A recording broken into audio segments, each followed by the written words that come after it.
Our country is being invaded. Now, I know many in the establishment gasp at that word. They may well clutch their pearls in the television studios.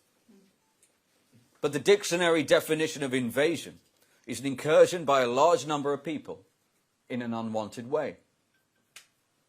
Almost 200,000 people have broken into our country across the English Channel over the last 8 years, more than stormed the beaches of Normandy on D-Day.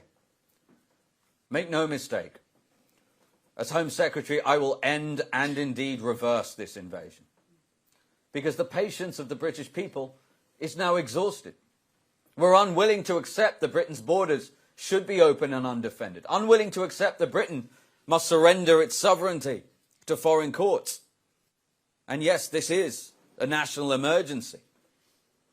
That's why, upon winning the next election, a reform government will launch an emergency programme to track down, detain and deport all illegal migrants in the United Kingdom.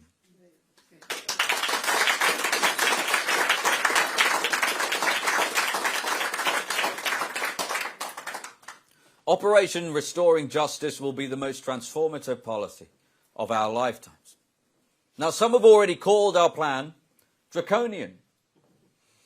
Our response? Britain is being invaded. Hundreds of thousands of men continue to arrive on our beaches illegally. Our plan is the only appropriate response to a national security emergency. It will immediately stop the boats by sending a clear message that being in our country illegally now has an ironclad consequence: immediate detention and removal. Deportation is the ultimate deterrent. As Prime Minister, Nigel Farage will direct every instrument of state to ensure illegal migrants are removed from this country. We will pass the Illegal Migration Mass Deportation Act. And the draftsmen who worked on this legislation were given a clear instruction that when Nigel is Prime Minister, there will not be a judge in the country that will be able to prevent flights from leaving.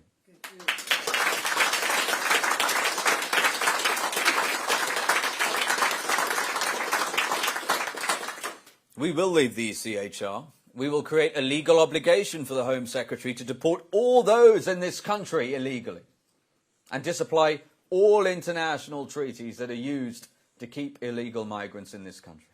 And we will pass a law that makes clear that if you come to this country illegally, you will never be granted asylum. End of story.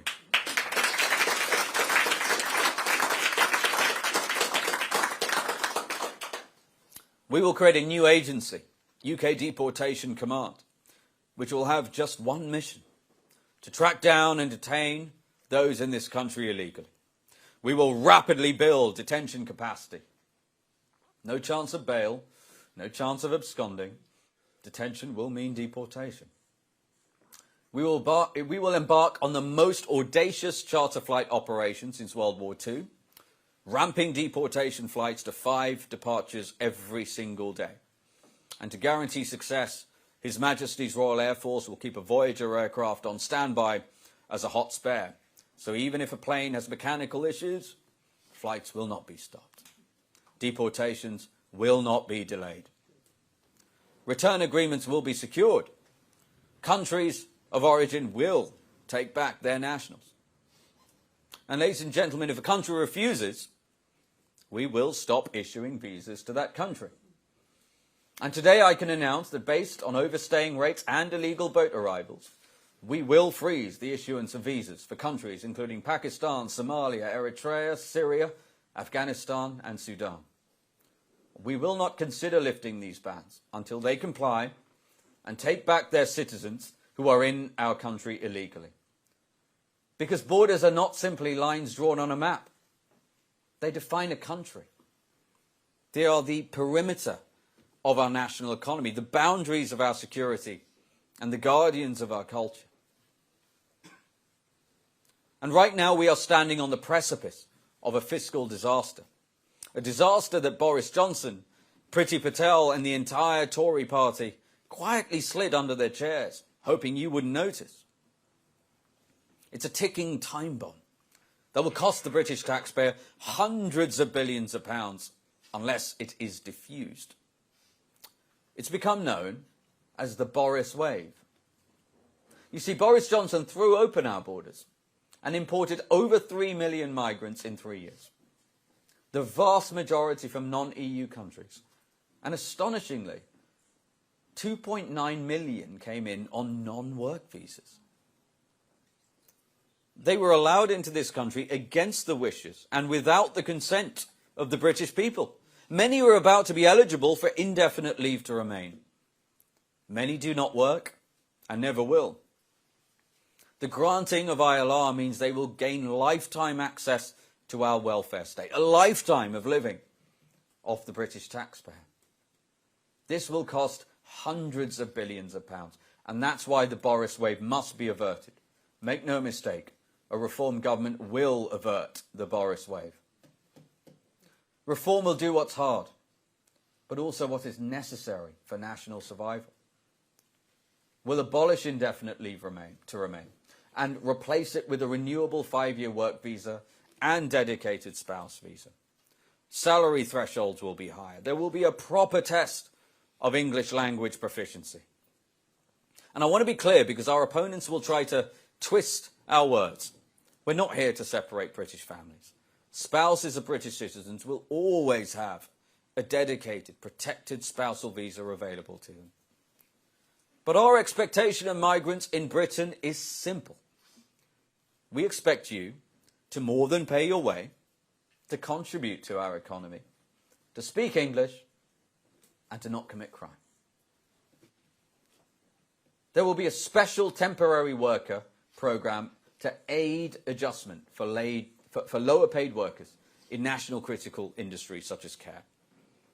But for every one of those visas issued, a commensurate training place will be created for a British worker, because that's how Britain weans itself off this addiction to cheap foreign labour. And look, having built and run a successful business myself, I know that people respond to incentives. For too long, witless politicians have created an incentive for people to come to Britain and take advantage of the goodwill of the lovely British people. That's why Nigel talked about Britain now being a food bank for the world. British taxpayer funds should be spent exclusively for the benefit of British people. The British welfare state should be available exclusively for the British people.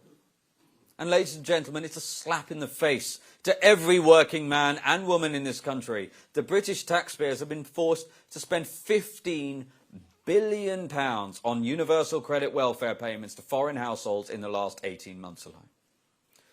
Think of the state-of-the-art hospitals that money could build. The thousands of police officers it could put on our streets.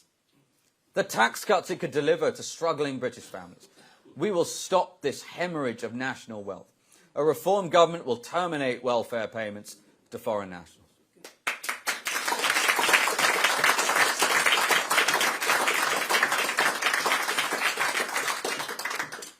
But in our hearts, we know this is not just about economics.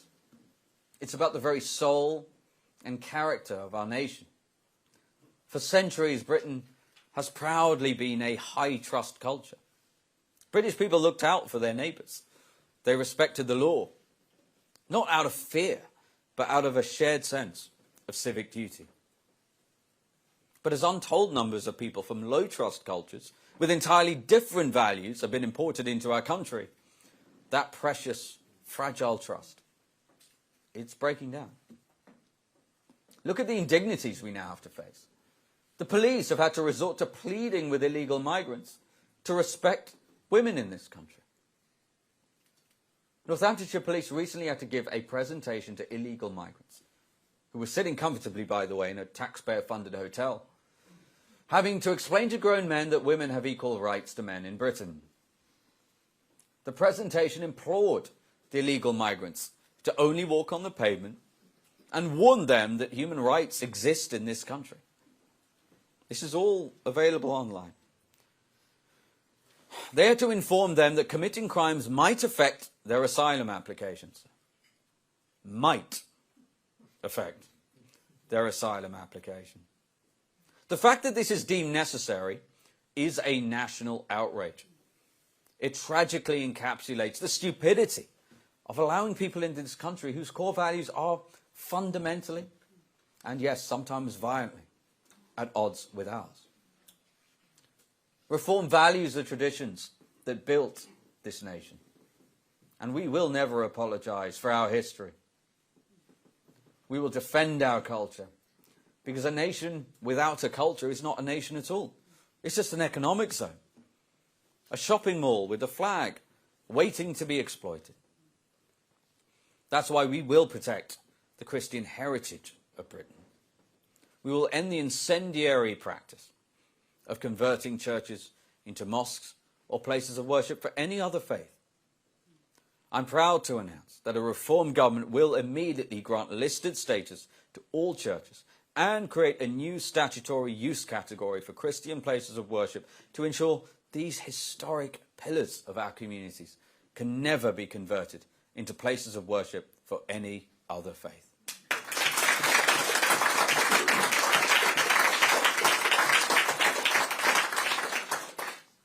Putting British people first means making British people feel safe. Safe in their homes, safe walking our streets, safe commuting to work, safe playing with their children in the park. But right now, they simply do not. Ladies and gentlemen, last year, 4.5 million crimes were committed against victims in this country. 94% of them resulted in no charge. 4.2 million crimes were committed in Britain last year where the perpetrators were not even charged. Is it any wonder British people don't feel safe? Knife crime across England and Wales has grown dramatically over the last decade. Is it any wonder British people do not feel safe? As your Home Secretary, I will overhaul our police force. The police will be relieved of any work, any initiative, any mandate that does not directly detect crime, investigate crime, and arrest criminals. Our police are good, brave men and women who put themselves in harm's way to keep us safe. But they've been distracted and drowned in bureaucracy by a political class much more interested in looking virtuous than keeping British people safe. Under reform, they will spend their time detecting crime, investigating crime, and arresting criminals. No more dancing on social media. No more painting police cars with pride or trans flags. No more policing legal speech on the internet. No more DEI coordinators draining budgets. As Home Secretary, I will ensure our brave police officers have a laser focus on their duty.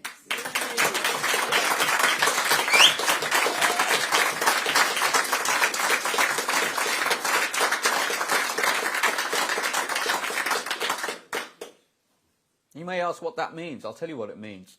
It means that we will make sure police officers are recognised, rewarded and promoted solely for conducting thorough investigations and making arrests that lead to a charge and a conviction. We will set and drive a rigorous performance framework focused entirely on hard results. Because, by the way, we know that's what frontline officers want. It's why they joined the force in the first place. And it is exactly what the public desperately needs to feel safe again. We will get the knives off our streets by giving the police vastly expanded powers of stop and search, up to and including saturation in high crime areas. If you choose to carry a deadly weapon in Britain, you will be stopped, you will be searched, you will be arrested, and you will go to jail. Now, the Tories' record on prisons is one of catastrophic, frankly generational failure. The population explosion they inflicted on the British people means violent criminals are wandering the streets today because there's simply no place to put them. Judges are letting criminals walk free because our cells are full. And I want to give you a statistic that perfectly illustrates the staggering incompetence of the modern political class. In the years between 1842 and 1877, Victorian Britain, an era of horses, carts and candlelight, they opened 90 prisons. and added 22,000 prison places, 32 of which remain operational today. In the 14 years of Conservative rule from 2010 to 24, an era of advanced engineering and hypersonic missiles, they oversaw net immigration of 6 million people, and they had managed to add 482 net new prison places. It's a betrayal on a scale that's frankly hard to comprehend. Reform will build prison capacity with great speed. We will use emergency powers and we will build the facility which we need, because a lack of prison places means nobody can feel safe. Finally, and perhaps most importantly, as Home Secretary, I will confront the real and growing threat of Islamist extremism that has been allowed to take root here in Britain. It's been tolerated for too long. Tolerated out of fear of being called names. It's a national scandal that Jewish people are being harassed on our streets and even on our public transport. As Home Secretary, I will not mince words, and I will not flinch in the face of progressive outrage. We won't make the same mistake as David Cameron, even when he had a report on his desk as Prime Minister, stating that the Muslim Brotherhood was deliberately incubating Hamas. He still failed to prescribe it. Well, as Home Secretary, I will immediately prescribe the Muslim Brotherhood and the Islamic Revolutionary Guard Corps as a terrorist organisation, along with any other organisation that promotes extremism in Britain.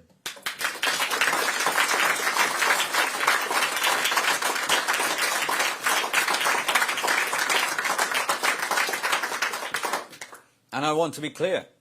If you come to this country to upend our legal system or to do us harm, you will not be welcome here. I will overhaul the Prevent Counter-Terror Programme. As the devastating independent report by Sir William Shawcross highlighted, Prevent is unfit for purpose. It's become a bloated bureaucratic exercise in diversity training and social work rather than a focused instrument of national security. He even said, and this is a direct quote from his independent report, he said it has a, quote, institutional hesitancy to tackle Islamist extremism over fears of being labelled Islamophobic. That is an astonishing indictment of an organisation charged with preventing terrorism, given 3/4 of MI5's caseload is Islamist terrorism. Under my leadership, Prevent will be laser-focused on one thing: detecting extremists before they can kill British people.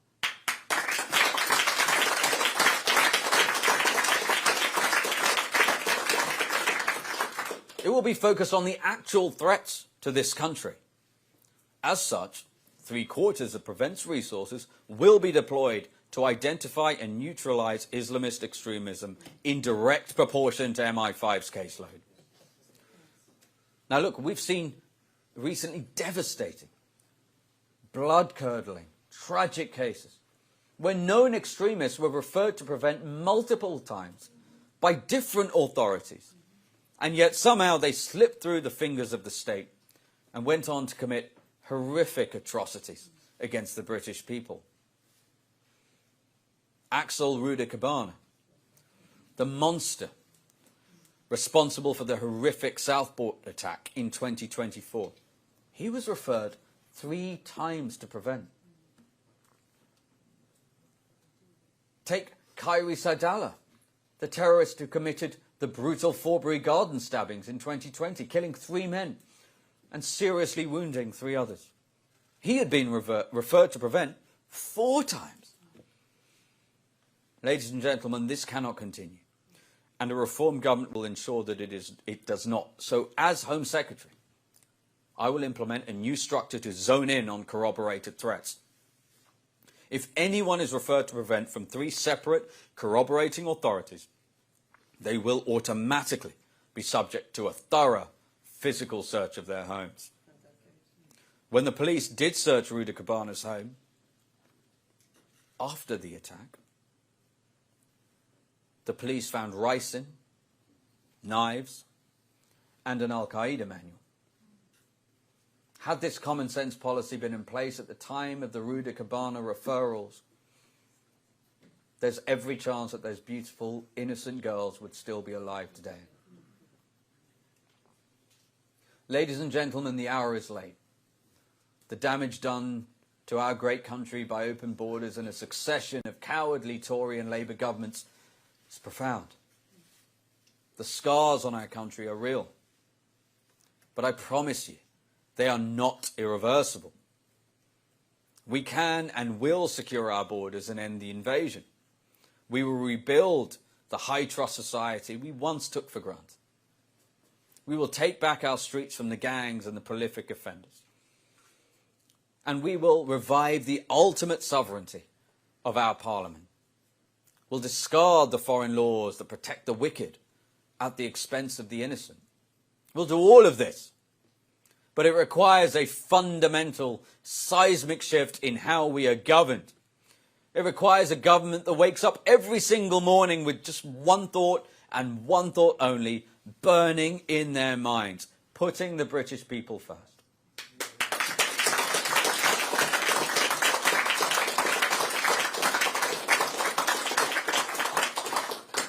And so my promise is this: we will make you, the British people, feel safe.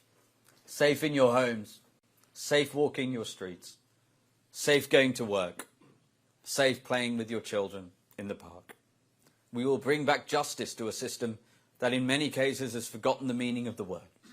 We will bring back order to streets that have surrendered to chaos. We'll secure our borders and protect and defend our culture. Together, united under Nigel Farage's leadership, we will make Britain safe, proud, prosperous and powerful. Thank you very much, ladies and gentlemen.